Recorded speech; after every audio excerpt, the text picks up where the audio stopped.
That's a good question.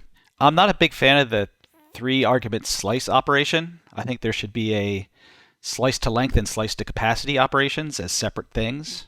Ah. And I lost that argument many years ago when we first edited it, and I'm still angry about it.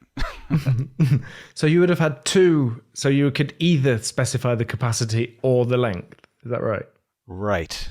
Yeah, I need to think about all that. You often don't want to modify the capacity. You're generally just slicing because of the length, and it's only occasionally when you need to talk about the capacity, Yeah. in which case you don't need to talk about the length, or you could do that as a separate slice. It makes the language a little bit simpler, but yeah, otherwise, yeah, it's not a huge deal. It doesn't come up one way or the other either all that much. Yeah. No, but that's a nice answer. Rob, do you have an answer for this? What would you like to get rid of?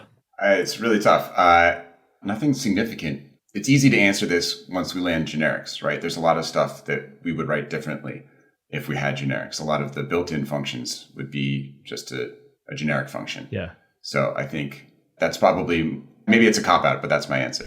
No, but that's a good point. And like with generics, that's the interesting thing, isn't it? You almost wish you could just go back and rewrite the standard library in this. And to be honest, there's even code in the standard library that doesn't now look very Go because it was written so early.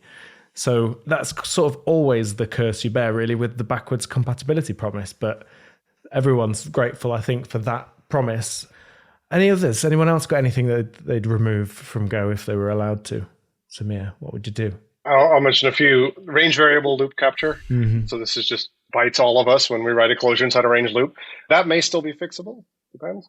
I think the confusion around nil pointers inside an interface and that not being nil itself, like the whole question of reuse of nil in interfaces just creates a lot of confusion. I wonder if we could have done better there. And BuffIO scanner.